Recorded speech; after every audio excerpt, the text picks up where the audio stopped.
What's going on, guys? Welcome back to another of my videos, and today, I know I haven't been on the channel for a while, but today I thought it's about time we start a new FIFA career mode, or I shouldn't say FIFA anymore because it is FC24, the new football game, and it's a new season, and as you can see on screen, we're going to go with Real Betis. I thought long and hard about this. I know I wanted to go to Spain for this one, and it was a toss-up between Real Betis and Athletic Bilbao with their Basque policy, etc. But I thought I'd just go for a nice traditional career mode, trying to get Betis to the top of Spain for you guys. They're currently starting Europa League, and they've got an alright squad. We'll go and show you all that, etc. in a minute, but I'd just like to, first of all, apologise for not really being active in the YouTube scene for a while. But anyway, let's go show you the team and squad. I've disabled the first transfer window. It's going to be a very realistic career mode. I'm only going to sign players I think they would sign in real life, etc. But I've disabled the first transfer window anyway, just to go with the squad that we have.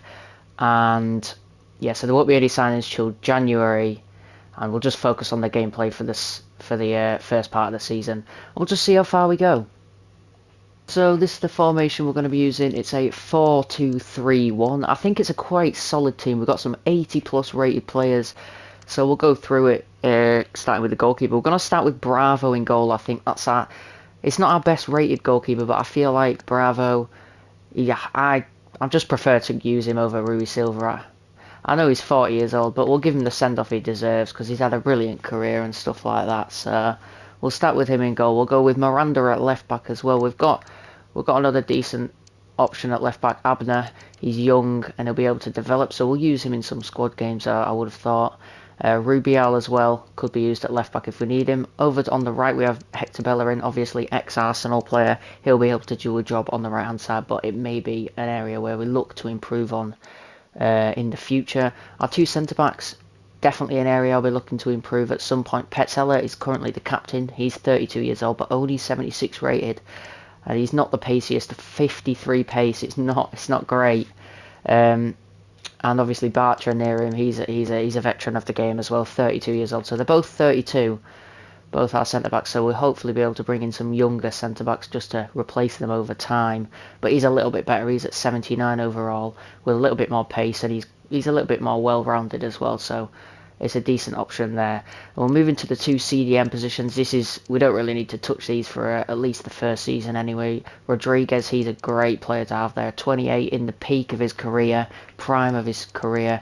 He's not the paciest, again, as you can see there, 51 pace, but his defending is brilliant and his physical as well. So he's definitely someone who'll be staying in and playing most games for the club. We've also got Carvalho as well. He's a similar player, not the paciest.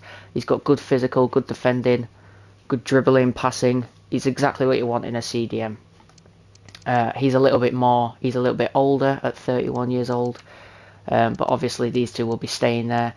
Obviously they won't play every game. Mark Rocker, ex-Leeds, will come in and play some games at 26 years old, and obviously the veteran Guardado at 36 years old, he'll probably be retiring at the end of this season, if not the season after, so he won't get much game time, I would have thought. He might get an occasional game here and there.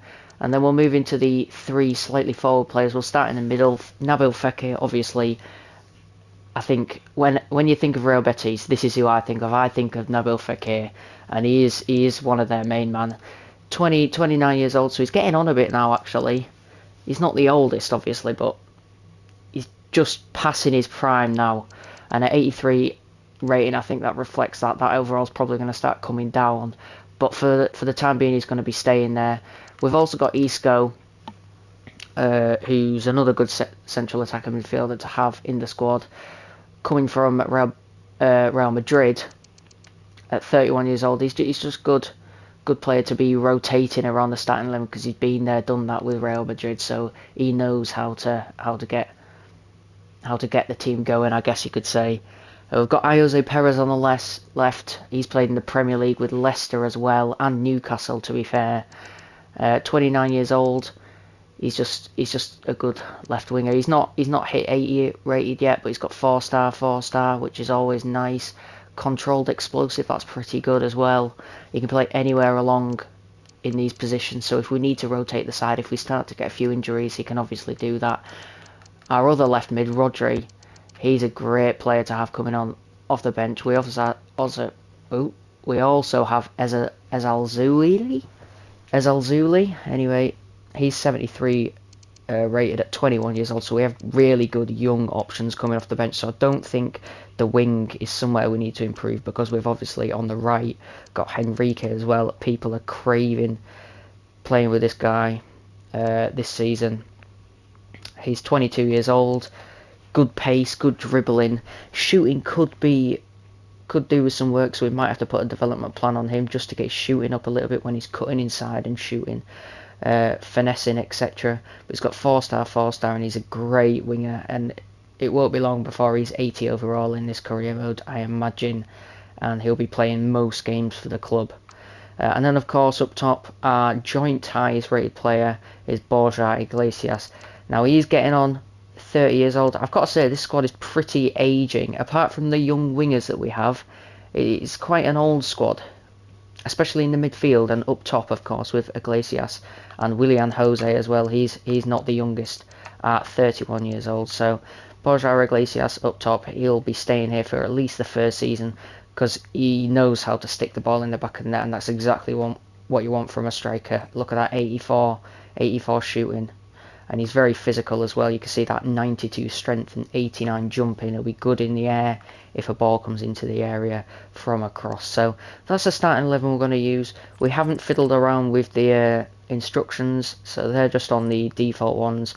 The roles, as you can see there, that's just what it's going to be. Borja Iglesias on pens is probably the main one.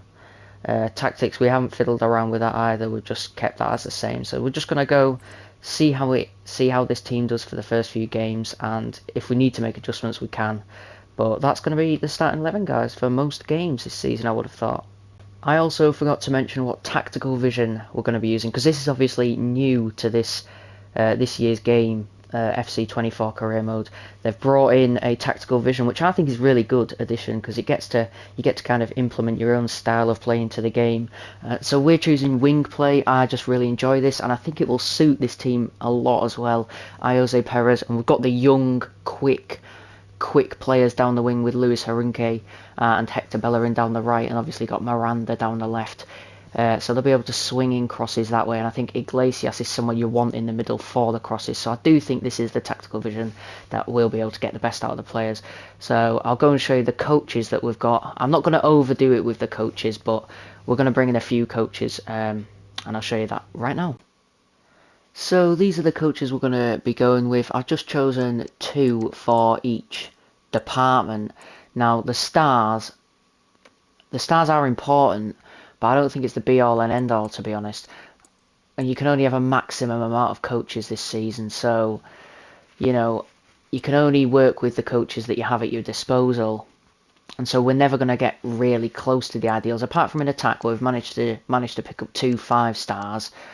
But in midfield, the best we could have got was a 3-star, I think, and you can only hire, I think, 4 or 5, maybe max in each department, so there's no way we're going to get that 25 ideal. Same with the defence, we're going to have to stick with 7 for now. We can obviously get a few more if we decide that we need some more coaches, but obviously they do cost you money, so we want to keep some of that money for maybe transfers in January if we need to buy some players, etc. Goalkeeping, we've managed to get 6 out of 9, so that's alright. Attack, I think, is the best, obviously. So hopefully Iglesias and Willian Jose will be firing on all cylinders. But we're just going to go with the 2 to start with. So before we go any further, I'm just going to show you the objectives for the season. Obviously, they're all medium or low, as you can see there. So there's not massive priorities for the club and for the board. So I'm hoping we won't get sacked, to be honest.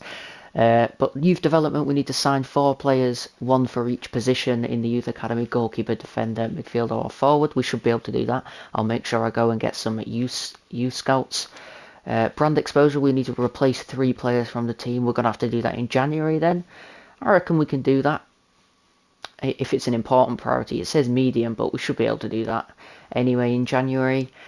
Continental success, obviously we are in the Europa League and they want us to win the Europa League. That could be difficult, but at least it's a low priority, so it's not going to be the be all and end all if we don't manage to win it. I think the domestic success is a bit more important in the priority list for the board. They want us to finish in the Champions League place To be honest, I'd have been happy if we just managed to finish in Europe. I would have liked to push for Champions League, but I would have been happy if we just finished in Europa spaces, and had a good run in the Europa League at least. But they also want us to reach the round of 16 of the Copa de España. I think we can do that as well, to be honest. But it's that Champions League place, and they want us to win the Europa League as well. I think those are going to be difficult to do, but we'll give it our best shot, for sure. And financial, within the same season, sign 2 crucial players and still make a profit of 50 million. So that is gonna require us to sell some players. Now, I'm not sure if we're going to be able to do that because I want to keep some of our youngsters at the club. But if we can sell one for maybe 40 million and another one for 10 million, then that should be alright and we'd be able to do that. Still sign 2 crucial players as well. Then maybe have to be aging players that we'd have to bring in. So we're going to have to keep an eye on these objectives for sure. Make sure that board confidence level in us doesn't go too low. So in terms of youth scouts, I've currently just got the 2 set up, and they're going to Spain for 9 months and Portugal for 9 months. I've got the best ones we can. So no 5-star, 5-star, but 5-star, 4-star and 4-star, 5-star we've managed to pick up. So we should get back some decent talents from both Spain and the neighbouring country of Portugal. If you decide that I should put another youth scout out, maybe take some more money out of the transfer budget and maybe just chuck one in Africa or another European country, etc., something like that, just let me know down in the comments. I'll try to listen to you if I think that it's a good idea. So yeah, that'll do for the youth scouts. Now, the last bit of admin I want to get out of the way before we properly get this career mode started is the Europa League group that we'll be competing in. So obviously we have Rangers in our group, Sparta Praha and also Sivasspor. Now I don't know whether Sivasspor are actually in Real Betis' group in real life, but I'm pretty sure Rangers and Sparta Praha are. So we should be getting out that group really. Rangers, I think out of all of them, Sparta Praha will probably give us the toughest challenge. But there's no way we shouldn't be winning that league, winning that group really, and progressing to the round of 16 and beyond. So yeah, I think there is one more thing I wanted to show you as well. Actually, if I go into Office and go to Finances, that's the budget we have for the season. Then guys, 20 million. Now, most of that will be used in the January window, but 20 million. It's not a massive budget, not the likes of Barcelona, Atletico or Real Madrid by any stretch, but it's not the worst either. We'll be able to pick up some players in January if we decide that there are some areas in the squad that need improving, but we'll obviously get a feel for the squad first, and providing we're not struggling at the bottom of the league, we may not need to spend that money. But anyway, if there's no more important emails or anything, then I'll probably see you at the first game of the season, because obviously there's no transfers or anything to get out of the way. I'm not going to play anything in this episode, so this episode is just a little bit of admin and stuff like that, clearing things up before we get into the real gameplay and stuff in the next coming episodes. So we've got an invitation to play in one of the pre-season tournaments. We are going to do it, but I'm just going to simulate the games. I will sim them in this episode, though. I want to be able to get to the first game of the season by the end of the episode to get straight into it next episode, sorry. So which one do we pick? Obviously my club, Bournemouth, in there. We could play them. There's some decent teams in there. Man City should be winning that one, really. I think I'm liking the look of this one, actually. This one in the middle, quite a lot of English teams. I want to test my mettle against them. Yeah, we're the only Spanish team in any of them, so we are going to go for this one. We'll be able to play some English teams, etc. So we'll go for that one, and we'll play some games. So we'll sim up to this game against Crystal Palace, and we'll experiment with the sides a little bit, etc. And we'll just quick sim it. Go then. The first game of our reign ends in a 2-1 defeat at the hands of Crystal Palace. A late goal by Jordan Ayew, condemning us to that defeat. Edouard also got a goal. Rodri did get a goal after coming on as a substitute, so that's a positive sign. But obviously not ideal, getting off to a losing start. So we're probably not going to win the whole thing, but we've still got some more prize money to aim for.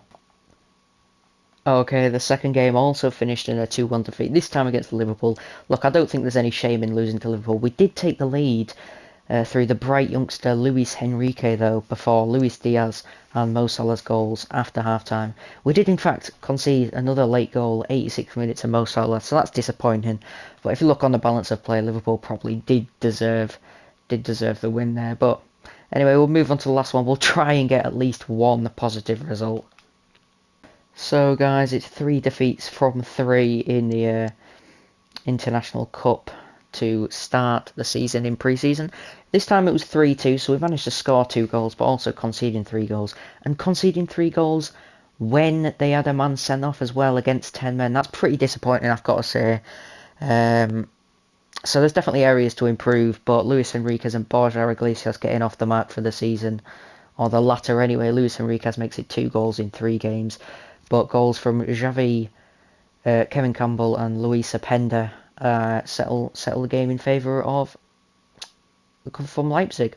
So after that pre-season tournament, I'm just going to be putting everyone on a performance-focused plan to, well, the fitness. They won't lose much fitness because there's no games between now and the first game of the season, but I want to keep their sharpness up, ready for the first game of the season, so we can get off to a great start. And you can see there, next match in 14 days, and it's against Villarreal, so hopefully the next time I'll see you will be at that game. So guys, we're nearly at the first game of the season, but we have got our first 2 monthly scout reports back, so let's go and take a look at these. He doesn't look like he's going to be good enough. That guy will keep on here for now. He doesn't look particularly great either, neither does he. So we'll keep that Carrasco on there for now, we'll scout him a bit further. And this other one from Portugal, is anyone good on here? Nope. You're not good enough. No thank you. Definitely not, look at his overall. And you're not good enough either. So just that Carrasco could be a decent player, but we'll keep him on there for now. And I'll tell you what, I don't even need to cut because we're at the first game of the season now, so that is where the episode's gonna end, guys. What I'm planning to do with this career mode is play in what am I trying to say, a month per episode. So next episode we'll see 3 games. Oh, do I make it a bumper episode? Because I don't really want to sim any of them. I only really want to play 2 or 3 games per episode for you guys, so it's not dragging out for too long. So there will be some months where I am simming a couple of games here and there, but I think, because it looks like we get off to a really difficult start against Villarreal away, Atletico Madrid at home, and Athletic Bilbao away from home, so it looks like a very difficult start to the season. So what I might do is I might play all 3 games, because you've had no gameplay in this episode, so next episode it's going to be purely gameplay, and we're going to rattle through the first 3 games of the season. So hopefully you're going to enjoy that. After that, we do kick off our Europa League campaign, as well as playing Rayo Vallecano, Barca away, and then we play another 2 games against Cadiz and Granada. Then of course we'll just quickly skip to the end of the season to check out our run-in. So this is our run-in. It looks fairly promising, except for the final 2 games against Real Sociedad and Real Madrid to end the season at the Bernabeu. That's going to be very difficult, but that's to worry about at the end of the season, guys. Hopefully we'll manage to make it there. But until next time, guys, I've been Hazard the Junior Cherry. Hopefully you've enjoyed the episode. If you have, and you don't mind going down below, smashing their like. If you want to subscribe as well, that'd be great. But until next time, guys, I'll see you in the next one.